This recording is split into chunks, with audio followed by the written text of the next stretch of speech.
Okay. हम सब आए भाई बहनों को प्रभु यीशु मसीह के नाम से धन्यवाद। हम सबको प्रभु यीशु मसीह ने इकट्ठा किया, उसके लिए मैं पवित्र प्रभु के नाम को धन्यवाद देता हूँ। आज हम वचन ध्यान करेंगे। हम परमेश्वर के बड़े घर आने के हम बर्तन हैं। तो आज हम कौन सा बर्तन है, आज हम उसके बारे में ध्यान करेंगे। बर्तन 3 प्रकार के बर्तन हैं। पहला आदर का बर्तन, दूसरा अनादर का बर्तन, तीसरा क्रोध का बर्तन। तो आज हम परमेश्वर में हम कौन सा बर्तन है, आदर का बर्तन है या अनादर का बर्तन है या क्रोध का बर्तन है, आज हम कौन सा बर्तन है करके आज हमारी जिंदगी को देखना है, परखना हमारी जिंदगी को। वचन निकालेंगे रोमी 9 का 21।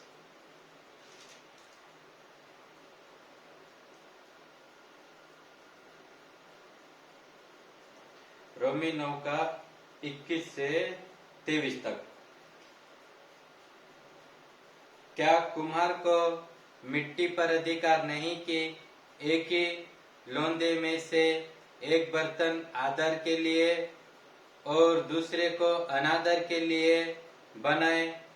तो मैं इसमें कौन सी आश्चर्य की बात है कि परमेश्वर ने अपना क्रोध दिखाने और अपनी सामर्थ प्रकट करने की इच्छा से क्रोध के बर्तनों की जो विनाश के लिए तैयार किए गए थे बड़े धीरज से सही, और दया के बर्तनों पर जिन्होंने उसने महिमा के लिए पहले से तैयार किया, अपनी महिमा के धन को प्रकट करने की इच्छा की। हालेलुया। वचन में हम देखने से यहाँ 3 प्रकार के बर्तन है।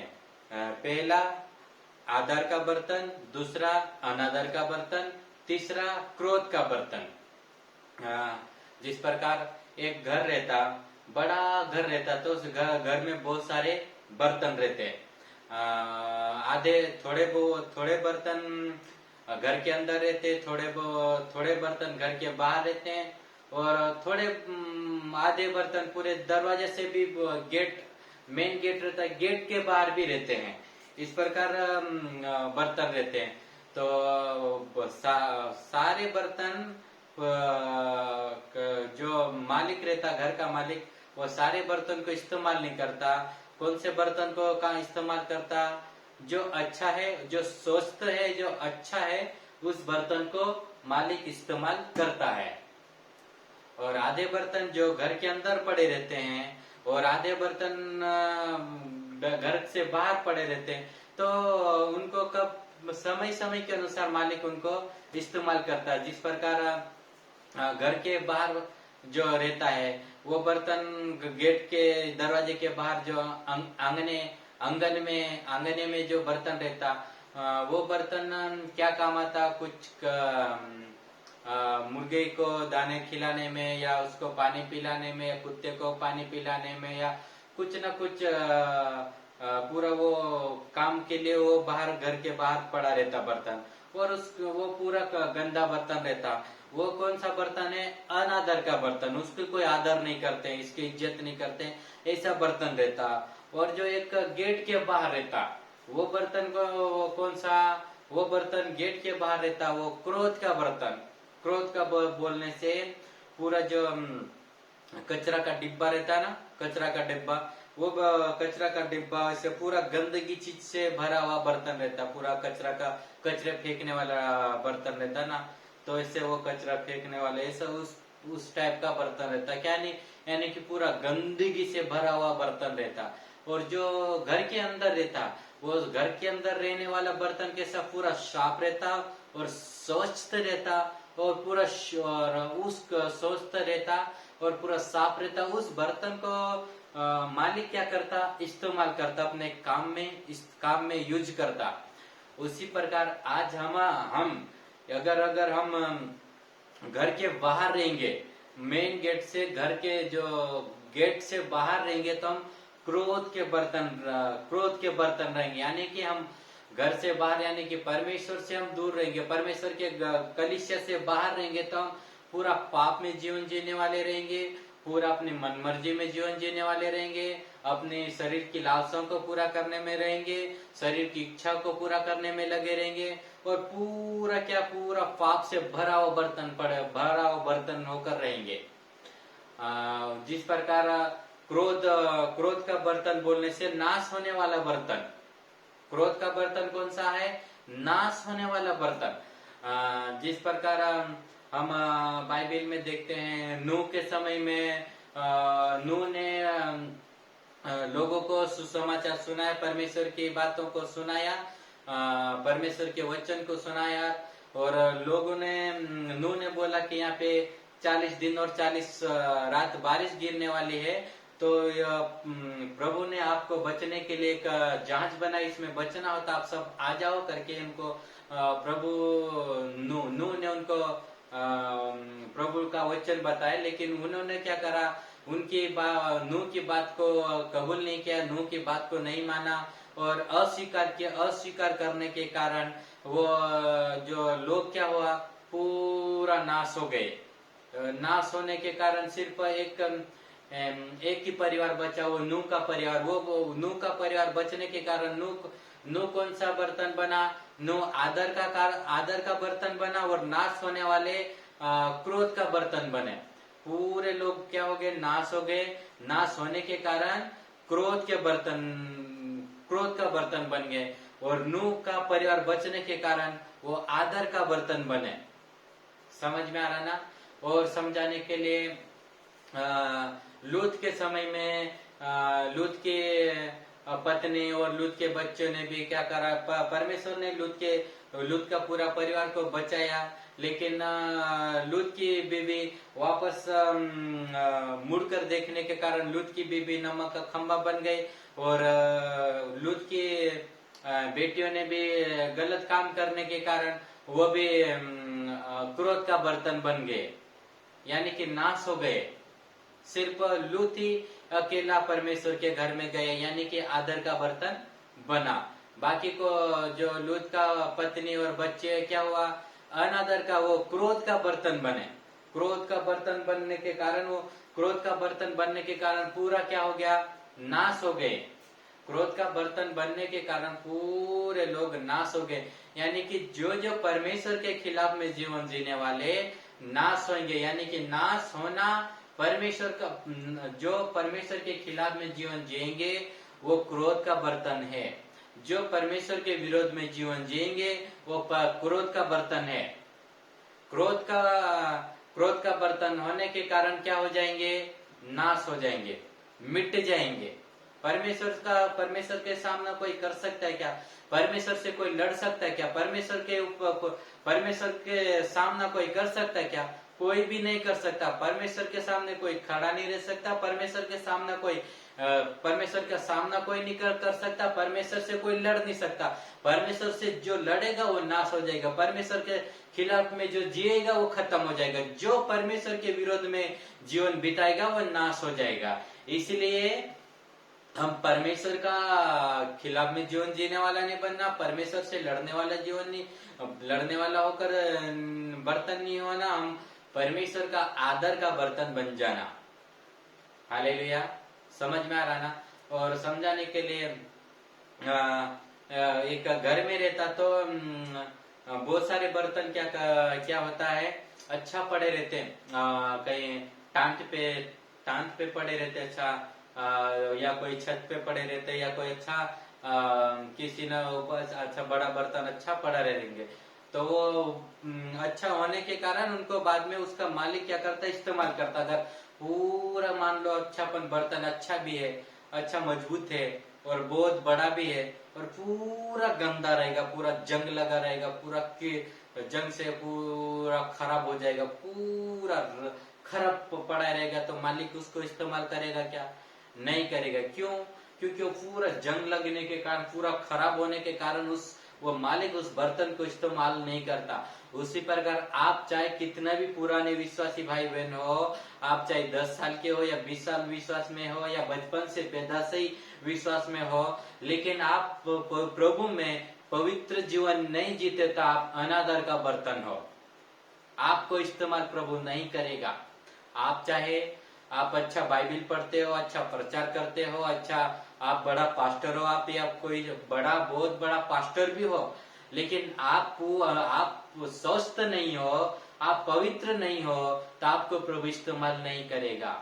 जिस प्रकार हम घर में अच्छा बर्तन को इस्तेमाल करते हैं, गंदा बर्तन को इस्तेमाल नहीं करते हैं, अच्छा बर्तन होने के कारण हम इस्तेमाल करते हैं, उसी प्रकार हम पवित्र जीवन जिएंगे, प्रभु में हम सच्चाई में जीवन जिएंगे, प्रभु में हम पवित्र जीवन जिएंगे, प्रभु में हम वचन में जीवन जिएंगे, तो प्रभु हमें इस्तेमाल करेगा, प्रभु आपको इस्तेमाल करेगा। अगर आप पूरा पाप में जीवन जी रहे, पूरा अनादर का बर्तन होगा, घर में भी पड़ा हो रहा, स्वस्थ नहीं, साफ नहीं, तो प्रभु आपको इस्तेमाल नहीं करेगा। जिस प्रकार अगर हम घर की साफ सफाई करते तो जो गंदा अपन बहुत सालों से उस बर्तन को रख के रहते हैं, घर में पड़ा रहता है बर्तन, और वो बहुत साल हो जाते हैं। बहुत साल होने के बाद में अगर हम घर की साफ सफाई करेंगे और बहुत बड़ा बर्तन रहेगा या छोटा बर्तन या बड़ा बर्तन रहेगा और पूरा गंदा बर्तन पड़ा रहेगा, तो हम क्या करते हैं, उसको फेंक देते हैं या कबाड़े वाले को दे देते हैं या कचरे में फेंक देते हैं। उसी प्रकार हम बहुत साल से हम विश्वास में है या पास्टर है या कोई भी है, लेकिन हम पूरा कबाड़े जैसे गंदगी में पड़े रहेंगे, गंदा पड़ा रहेंगे, तो वो परमेश्वर क्या करेगा, फेंक देगा। समझ में आ रहा ना मसीह भाई बहन? हम कौन सा बर्तन बनना? आदर का बर्तन बनना। अनादर का बर्तन बोलने से हम कलीसिया में रहते हैं। अनादर का बर्तन बोलने से जैसे घर में बर्तन रहता, घर के आंगन में रहता है या आंगन में रहता, तो हम या मुर्गी को दाना डालेंगे, कुत्ते को पानी डालने वाला बर्तन बनाएंगे, तो उस बर्तन को क्या आदर नहीं करते, इज्जत नहीं करते। यानी कि घर में भी बर्तन रहेगा लेकिन साफ नहीं रहता, वो बर्तन कैसा रहता? अनादर का। हम कलीसिया में रहेंगे, हम प्रभु में रहेंगे, हम वचन सुनते हैं, विश्वास करते हैं, बाइबिल पढ़ते हैं, सब कुछ करते हैं, लेकिन हम पवित्र जीवन नहीं जिएंगे और वापस पाप में उद्धार पाने के बाद में हम पाप में पड़े रहेंगे, तो हम अनादर का बर्तन बन जाएंगे, हम अनादर का बर्तन कहलाएंगे। समझ में आ रहा ना? अनादर का मतलब बेइज्जती, पूरा अनादर बोलने से जिसकी इज्जत नहीं करे जाता, पूरा वैसा बर्तन बन जाएंगे। आदर का बर्तन बोलने से हम अच्छा इज्जतदार, अच्छा इज्जत करने वाला, अच्छा प्रभु में बढ़ने वाला, अच्छा हम प्रभु के लिए पवित्र होकर और संसार से अलग होकर और प्रभु में रहकर हम पवित्र बन जाना, पवित्र जीवन जीने वाला ही आदर का बर्तन है। मसीह के लिए जीवन जीने वाला, पवित्र जीवन जीने वाला ही आदर का बर्तन कहलाता। पाप से अलग होकर, संसार से अलग होकर, मसीह में आकर, प्रभु में आकर, पाप से अलग होकर, मसीह में आकर शुद्ध और पवित्र होकर जीवन जीने वाला और पापों से दूर रहकर शुद्ध होकर तैयार होने वाला ही आदर का बर्तन कहलाता है। तो जो पवित्र होकर जीवन जीता है उसको प्रभु बड़े बड़े काम के लिए, महान अपने कार्यों के लिए प्रभु महान कामों के लिए इस्तेमाल करेगा। हालेलुया। अगर हम पाप में जीवन जिएंगे तो हमें यहाँ प्रभु इस्तेमाल नहीं करेगा। हम पाप में जीवन जिएंगे तो प्रभु इस्तेमाल नहीं करेगा। इसलिए हम संसार से अलग होकर, पाप से अलग होकर, शुद्ध और पवित्र होकर प्रभु के महान कार्यों के लिए तैयार हो जाना। तो हम कौन सा बर्तन कहलाएंगे? आदर का बर्तन। आदर का बर्तन बनना है तो शुद्ध और पवित्र और संसार से अलग और पाप से अलग होकर जीवन जिएंगे और पवित्र जीवन जिएंगे और यीशु मसीह के लिए जीवन जिएंगे, तो हम आदर का बर्तन कहलाएंगे। समझ में आए ना? ये आदर का बर्तन बनना हो तो प्रभु के लिए पवित्र बनना, शुद्ध होकर तैयार हो जाना, तब हम आदर का बर्तन कहलाते हैं। जिस प्रकार हम जो बर्तन रहेगा, हम उसी बर्तन के नाम से हम उनकी पहचान होते। जिस प्रकार समझाने के लिए, अगर हम किसी डब्बे में तेल रखेंगे तो वो तेल का डब्बा कहलाएंगे, या शक्कर रखेंगे तो शक्कर का डब्बा कहलाता, या चावल रखेंगे तो चावल का डब्बा कहलाएगा। जो चीज पड़ी रहेगी उस नाम से उसको जाना जाएगा। समझ में आया ना?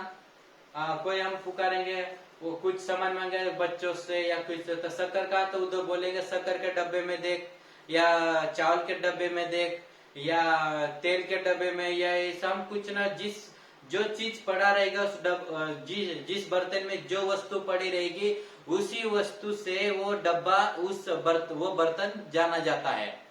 उसी प्रकार हम जिस स्वभाव से भरे रहेंगे, हम उसी स्वभाव से हम जिस स्वभाव से भरे रहेंगे, हम उसी स्वभाव से हम पहचाने जाएंगे। हम प्रभु का बर्तन है। हम प्रभु का बर्तन होने के कारण हम जिस स्वभाव से भरे रहेंगे उसी स्वभाव से हम जाने जाएंगे। समझ में है ना? जैसे अगर हमारे अंदर प्रभु का स्वभाव रहेगा तो हम प्रभु के स्वभाव से जाने जाएंगे। अगर हमारे अंदर पाप का स्वभाव रहेगा तो हम पाप के स्वभाव से जाने जाएंगे। अगर हम संसार और प्रभु के दोनों मिक्स में जीवन जीने वाले रहेंगे तो हम वो खिचड़ी जैसा पूरा मिक्स वाला जीवन जीने उस स्वभाव से जाने जाएंगे, यानी कि अनादर का बर्तन जाने जाएंगे। समझ में आए ना? जैसे अब समझाने के लिए, कोई एक व्यक्ति है जो दूध पिया, दूध पीने के कारण उसका पेट दूध से भर गया, और दूसरा व्यक्ति शराब पिया तो उस शराब पीने के कारण उस व्यक्ति का पेट किससे भर गया? शराब से भर गया। और तीसरा व्यक्ति जहर पिया तो उस व्यक्ति का पेट किससे भर गया? जहर से उसका पेट भर गया। उसी प्रकार समझ में है ना? तो जो दूध पिया उसका मतलब जो पीने का जो उनका प्रतिफल क्या है? जो दूध पीता उसका प्रतिफल क्या है? तंदुरुस्ती है, बल और ताकत और सामर्थ्य मिलता है। सामर्थ्य कब मिलता है? दूध पिया तब तंदुरुस्ती मिलता है, ताकत मिलता है, बल मिलता है। और शराब पिया, शराब पीने से क्या मिलता? बीमारी मिलती है, बदनामी मिलती है, निंदा मिलता है, गुस्सा मिलता है, बेइज्जती मिलती है, अनादर मिलता है। मतलब इसका प्रतिफल क्या है? पूरा बीमारी, अनादर, निंदा, बदनामी, गुस्सा, ये इसका प्रतिफल। और जो जहर पीता उसका प्रतिफल क्या है? मृत्यु। जहर पीने से क्या मिलता? मौत मिलता। यानी कि जहर पीने से वो मौत मिलता है, जहर पीने से मौत मिलता। तो प्रतिफल, जहर का प्रतिफल क्या? मौत। तो जो ये पेट किससे भर गया? एक पहला दूध से पेट भर गया, तीसरा जहर से पेट भर गया, चौथा शराब से पेट भर गया। हम जो पीते हैं हमारा पेट उसी से भर जाता है। उसी प्रकार हम प्रभु का बर्तन है, हमारे अंदर जो भरेंगे हम उसी से भर जाएंगे। हम सभी भाई बहन, हम पूरा मानव जाति हम पूरा मानव जाति एक बर्तन है। हम जिससे भर जाएंगे, हम जिसको भरेंगे उसी से भर जाएंगे। हम बर्तन होने के कारण हम जिससे भरेंगे उसी से, हम जो भरेंगे उसी चीज से हम भर जाएंगे। तो हम क्या भरना क्या नहीं भरना वो हमारे ऊपर है। हालेलुया। और समझाने के लिए वचन पढ़ेंगे, और इफिसी 2:3।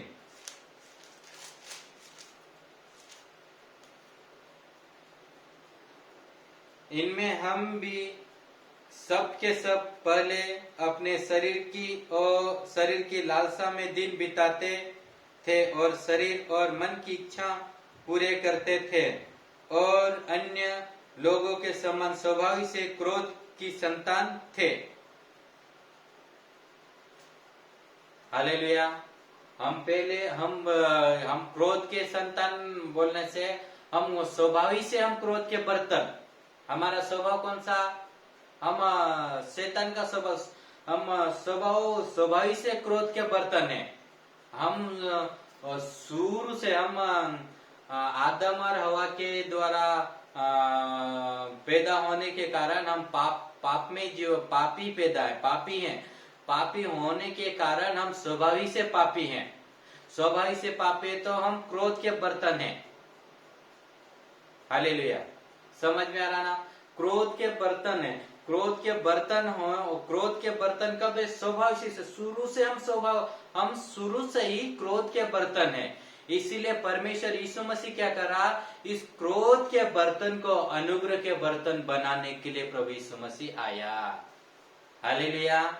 क्रोध का हम मसीह भाई बहन, हम जब प्रभु यीशु मसीह से दूर है, हम प्रभु यीशु मसीह को हमारे जीवन में कबूल नहीं करते, तो हम क्रोध के बर्तन कहलाते हैं। हम प्रभु यीशु मसीह को मेरा उद्धारकर्ता, मेरा प्रभु, मेरा राज्य होकर हम प्रभु को, यीशु मसीह को हम कबूल नहीं करते, तो हम क्रोध के बर्तन कहलाते हैं। क्रोध के बर्तन होने के कारण हम नाश हो जाएंगे। क्रोध का बर्तन क्या? नाश होने वाला बर्तन। क्रोध का बर्तन बोलने से, जो ये क्रोध का बर्तन बोलने से जो यीशु मसीह को कबूल नहीं करता, जो उद्धार नहीं पाता है, वो क्रोध का बर्तन कहलाता है। क्रोध का बर्तन नाश हो जाएगा अगर हम यीशु मसीह के ऊपर विश्वास नहीं करेंगे, भरोसा नहीं करेंगे, तो हम क्या हो जाएंगे? नाश हो जाएंगे। इसलिए यीशु मसीह क्या कहता? प्रभु यीशु मसीह कहता, जो कोई मुझ पर विश्वास करेगा वो नाश नहीं होएगा, बल्कि अनंत जीवन पाएगा कहता। यीशु मसीह क्या कहता? जो मुझ पर विश्वास करेगा वो नाश नहीं होएगा, अनंत जीवन पाएगा। हम क्रोध के बर्तन है। यीशु मसीह इस क्रोध के बर्तन को अनुग्रह के बर्तन बनाने के लिए आया। हालेलुया। अनुग्रह का बर्तन कैसे बनते हैं? यीशु मसीह के ऊपर विश्वास करने से हम अनुग्रह का बर्तन बनते हैं। हम यीशु से दूर रहेंगे तो हम अनुग्रह का बर्तन नहीं बन सकते हैं। यीशु मसीह का हम अनुग्रह का बर्तन बनना है तो हम यीशु के ऊपर विश्वास करना है, तब हम अनुग्रह का बर्तन बनते हैं। हालेलुया। यीशु मसीह के ऊपर भरोसा करने से हम अनुग्रह का बर्तन बनते हैं। जब हम यीशु को जैसे यीशु मसीह कहता, जीवन का जल में हूं, जो वचन पढ़ेंगे तो आप लोगों को अच्छा समझ में आएगा। रोमी 3:24।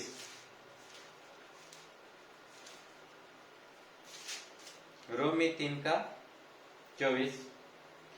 परंतु उसके अनुग्रह से उस छुटकारे के द्वारा जो यीशु मसीह में है, सेत में धर्मी ठहराए जाते हैं। हम क्रोध के बर्तन हैं। अगर हम क्रोध के बर्तन होकर रहेंगे, अगर हम अनुग्रह के बर्तन होना है, तो किसके द्वारा अनुग्रह के बर्तन बनेंगे? यीशु मसीह के द्वारा हम अनुग्रह के बर्तन बनते हैं। हालेलुया। हम इस बर्तन को किससे भरना है? अनुग्रह के बर्तन से अनुग्रह से भर जाना। अनुग्रह से कब भरना? जब हम यीशु के ऊपर विश्वास करेंगे, हम यीशु के चरणों में आएंगे, तब हम हमारे जीवन के ऊपर प्रभु अनुग्रह करेगा, कृपा करेगा, और हमें प्रभु अनंत जीवन देगा। हालेलुया। इसलिए इस बर्तन को किससे भरना? अनुग्रह से भर देना। हम जिस चीज से भरेंगे उसी से भर जाएंगे। तो अगर हम क्रोध के बर्तन है तो हम किस से भर जाना? यीशु मसीह के अनुग्रह से भर जाना, तब हम अनुग्रह के बर्तन बन जाएंगे और हम आदर का बर्तन बन जाएंगे। अगर हम निरादर का बर्तन है तो यीशु के चरणों में आकर, यीशु के लहू से, यीशु के वचन, यीशु के आत्मा से पवित्र शुद्ध होकर आदर का बर्तन बन जाना। अनादर का बर्तन हो तो आदर का बर्तन बन जाना। आदर का बर्तन कैसे बनते? यीशु के वचन, यीशु के लहू, यीशु के पवित्र आत्मा से हम आदर का बर्तन बनते हैं। अगर हम पाप में जीवन जी रहे हैं तो यीशु के चरणों में आकर, यीशु के चरणों में आकर हम यीशु के लहू से, यीशु के वचन से हम पवित्र शुद्ध होते हैं। वचन निकालेंगे एक बार। 2 तीमुथियुस 2:21।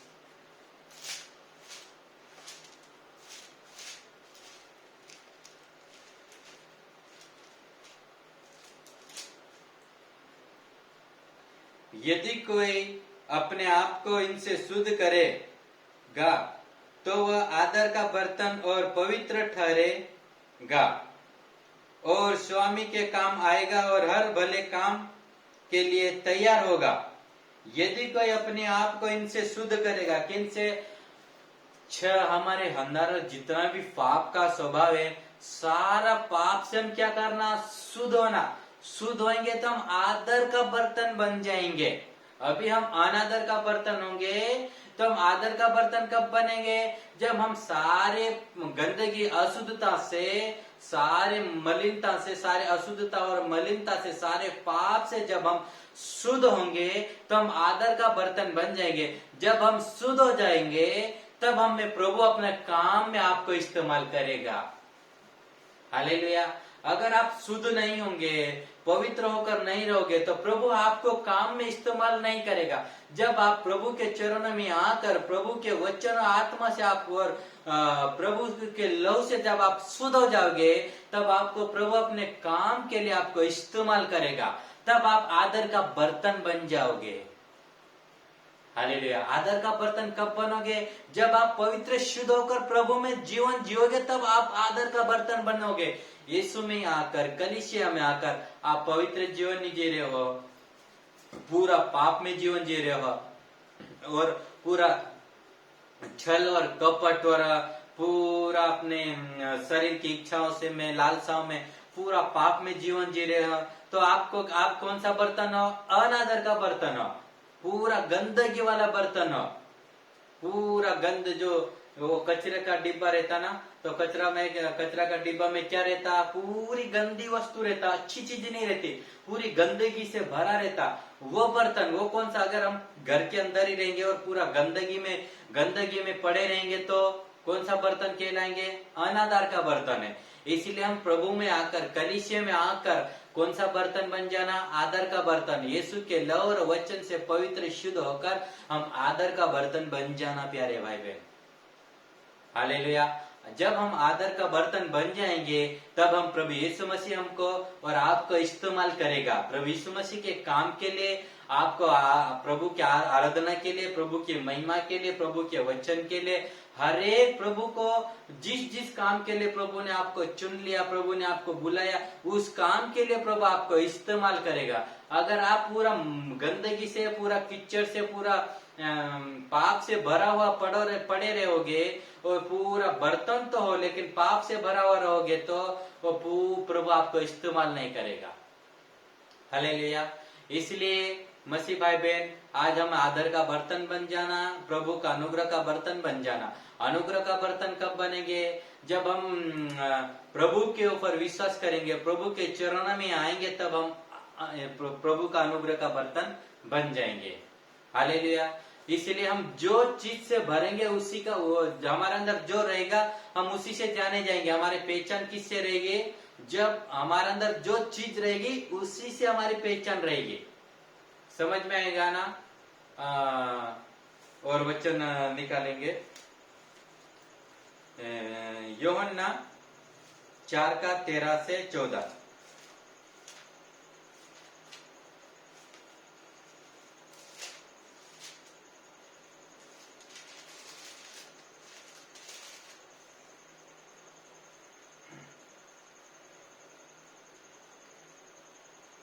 यीशु ने उनको उत्तर दिया, जो कोई यह जल पिएगा वह फिर प्यासा होगा, परंतु जो कोई उस जल में से पिएगा जो मैं उसे दूंगा, वह फिर अनंत काल तक प्यासा ना होगा, वरन जो जल मैं उसे दूंगा वह उसमें एक सोता बन जाएगा, जो अनंत जीवन के लिए उमड़ता रहेगा। हालेलुया। यीशु मसीह क्या कहता? अभी जब हम जो जल पीते, जो पानी पीते, इससे तो हम पानी पिएंगे, फिर वापस प्यास लगेगी। लेकिन यीशु मसीह कहता, जो जल मैं पिलाता हूँ, वो जल आप पियोगे तो कभी प्यासे नहीं रहोगे, कभी प्यास नहीं लगेगी, और वो जीवन का सोता बन जाएगा और अनंत काल तक उमड़ता रहेगा। हालेलुया। यीशु मसीह कौन सा जल देता? जीवन का जल। आज हम एक बर्तन है, तो इस बर्तन को किससे भर जाना? जीवन से भर जाना। जीवन से भर जाना। यीशु मसीह कहता जीवन की रोटी मैं हूँ, जो कोई इससे खाएगा कभी भूखा नहीं रहेगा। यीशु मसीह कहता जीवन का जल मैं हूँ, जो कोई इससे पिएगा वो कभी प्यासा नहीं रहेगा। यीशु मसीह जीवन है। हम यीशु से भर जाना, यीशु से हम भर जाएंगे तब हम एक जीवन का बर्तन कहलाएंगे। यीशु से भर जाएंगे तो यीशु का जीवन से भर जाएंगे तो हम जीवन का बर्तन कहलाएंगे। यीशु के अनुग्रह से भर जाएंगे तो हम अनुग्रह का बर्तन कहलाएंगे। यीशु के स्वभाव से भर जाएंगे तो हम यीशु के स्वभाव का बर्तन कहलाएंगे। और पवित्र आत्मा से भर जाएंगे तो हम पवित्र आत्मा का बर्तन कहलाएंगे। और यीशु मसीह के स्वरूप से भर जाएंगे तो हम यीशु मसीह के स्वरूप का बर्तन कहलाएंगे। हम जिस से भर जाएंगे हम उसी का बर्तन कहलाएंगे। हालेलुया। अगर हम जीवन के बर्तन से हम जीवन से भर जाएंगे तो हम जिसके पास जाएंगे और हमसे जो मिलेगा हम उसको जीवन देंगे। हम यीशु मसीह, वो जीवन बोलने से कौन? यीशु मसीह कहता जीवन में हूँ, सत्य मार्ग जीवन में हूँ कहता। यीशु मसीह से हम भर जाएंगे तो यीशु मसीह के जीवन से भर जाएंगे तो हमसे जो भी मिलेगा उसको क्या मिलेगा? जीवन मिलेगा। हमसे जो बातचीत करेगा, हमसे जो संगति करेगा उनको क्या मिलेगा? जीवन मिलेगा। वो जीवन से भर जाएगा। हम जहां कहीं भी जाएंगे तो हम जीवन से हम सबको जीवन से भर देंगे। अगर हम जीवन से, हमारे अंदर जीवन नहीं रहेगी और पूरा पाप रहेगा तो हम क्या करेंगे? पूरा दूसरों को पाप से भर देंगे। और पाप की मजदूरी क्या है? मृत्यु। तो यानी कि हम मृत्यु से भर देंगे। मृत्यु का बर्तन होकर हमें नहीं रहना, हमें जीवन का बर्तन होकर रहना है। हम जीवन का बर्तन होकर रहेंगे तब हम दूसरों को जीवन से भर देंगे। अगर हम मौत का बर्तन होकर रहेंगे तो हम दूसरों को मौत से भर देंगे। इसलिए प्यारे भाई बहन, आज हमें जीवन का बर्तन होकर तैयार हो जाना है। जब हम जीवन का बर्तन होकर तैयार हो जाएंगे तो हम दूसरों को जीवन से भर देंगे। यही हमारे मसीह जीवन है। हालेलुया। इसलिए प्यारे भाई बहन, आज हमें जीवन से भर जाना है, मसीह के स्वभाव से भर जाना है, मसीह के रूप से भर जाना है। जब हम मसीह के रूप से, मसीह के स्वभाव से भर जाएंगे तो हम मसीह का स्वभाव का बर्तन कहलाएंगे, जीवन का बर्तन कहलाएंगे, अनुग्रह का बर्तन कहलाएंगे, आदर का बर्तन कहलाएंगे, प्रभु का बर्तन कहलाएंगे। तब हम प्रभु का आदर का बर्तन बन जाएंगे, तब प्रभु आपको इस्तेमाल करेगा। हालेलुया। इसलिए प्यारे भाई बहन, आज हमें क्या, किससे भर जाना है? वचन से भर जाना, वचन का बर्तन बन जाना। हालेलुया। वचन का बर्तन बन जाना, पवित्र आत्मा का बर्तन बन जाना, प्रभु का स्वभाव का बर्तन बन जाना, प्रभु का जीवन का बर्तन बन जाना। वो प्रभु का बर्तन बनकर आप तैयार हो जाना। अगर आज प्यारे भाई बहन आप अनादर का बर्तन हो या क्रोध का बर्तन हो, तो आज आप आदर का बर्तन बन जाओ। प्रभु के चरणों में आकर, प्रभु के पनाहों में आकर आज आप प्यारे भाई बहन आदर का बर्तन बन जाओ। जब आप आदर का बर्तन बन जाओगे तो प्रभु आपको इस्तेमाल करेगा। अगर आप पूरा गंदगी से भरे हुए, पूरा जिस प्रकार एक डब्बा रहता, 2 डब्बे रहते तो एक डब्बा पूरा साफ रहता या अच्छा पानी से या दूध से भरा रहता। अगर एक डब्बा रहता कचरे का डब्बा तो क्या पूरा गंदगी से भरा रहता, कचरे से भरा रहता है। तो अगर आप पूरा शरीर की लालसा, अभिलालसा और आंखों की लालसा, मन की इच्छाओं से या पूरा पाप से भरा रहता, पाप से भरे हुए हैं या पूरा गंदगी से भरे हुए हैं, तो आज प्यारे भाई बहन आप मसीह के चरणों में आकर पूरा मसीह के स्वभाव से, मसीह के रूप से, प्रभु से भर जाओ, आदर का बर्तन बन जाओ। आज पूरी गंदगी को खाली करो और मसीह के स्वभाव से, मसीह के जीवन से, मसीह के स्वरूप से और पवित्र आत्मा से और वचन से भर जाओ। आज आपको प्रभु ने मौका दिया। इसीलिए प्यारे भाई बहन आज प्रभु के स्वभाव से, प्रभु के रूप से, प्रभु के स्वभाव से भर जाओ। पूरा आज आदर का बर्तन बन जाओ, प्रभु का बर्तन बन जाओ। समझ में आ रहा ना? आज प्रभु के लिए जीवन जीने के लिए प्रभु के बर्तन होकर तैयार हो जाओ। प्रभु से भर जाओ, प्रभु के जीवन से भर जाओ, प्रभु के गुण से भर जाओ। यही आज आपके लिए प्रभु का अनुग्रह। अनुग्रह से अनुग्रह का बर्तन होकर तैयार हो जाओ प्यारे भाई बहन। आज आपके ऊपर प्रभु अनुग्रह करेगा। आप प्रभु के चरणों में आओगे, प्रभु के चरणों में हो अपना जीवन अर्पण करोगे तो प्रभु आपको अनुग्रह का अनुग्रह देगा। अनुग्रह से आप प्रभु के चरणों, अनुग्रह से प्रभु के पास जाओगे। आप अनुग्रह से भर जाओगे तो आप प्रभु के चरणों, प्रभु के पिता के पास चले जाओगे, स्वर्ग में चले जाओगे। आप अनुग्रह के बिना स्वर्ग में नहीं जा सकते हैं। अगर पिता के पास जाना हो तो अनुग्रह से भर जाओ। प्रभु का वचन कहता अनुग्रह से हम उठाए जाते हैं। प्रभु अगर हम पाप में पड़े हैं, पाप के कीचड़ में पड़ेंगे तो प्रभु से अनुग्रह मांगो। प्रभु आज मुझ पर अनुग्रह कर। प्रभु का वचन कहता अनुग्रह से हम उठाए जाते हैं। इसलिए प्यारे भाई बहन आज प्रभु से अनुग्रह मांगो। प्रभु को पुकारो, प्रभु आज मुझे अनुग्रह दे, आज मुझे तेरे अनुग्रह से भर दे। प्रभु आज मुझ पर अनुग्रह कर करके प्रभु मसीह भाई बहन आज अपना जीवन प्रभु के चरणों में रखो तो प्रभु आपके ऊपर अनुग्रह करेगा और आपको ऊंचा उठाएगा। प्रभु आपको ऊंचा उठाएगा, प्रभु के पास ले जाएगा। इसलिए प्यारे भाई बहन आज प्रभु के अनुग्रह से भर जाओ। सभी भाई बहन घुट्टों में के प्रार्थना करेंगे। धन्यवाद देते मेरे महान प्रेमी दयालु पवित्र प्रभु जी, उद्धारकर्ता जीवित पवित्र परमेश्वर पिता, सृष्टिकर्ता अनुग्रहकारी पिता जी, आज हमारे एक भाई बहन को प्रभु जी आपके अनुग्रह से, आपके जीवन से प्रभु भर दो मेरे प्रभु जी। आज एक के ऊपर अनुग्रह करो प्रभु जी, कृपा करो मेरे सृष्टिकर्ता पवित्र परमेश्वर पिता जी। धन्यवाद धन्यवाद धन्यवाद देते मेरे जीवित परमेश्वर पिता जी। धन्यवाद। हालेलुया।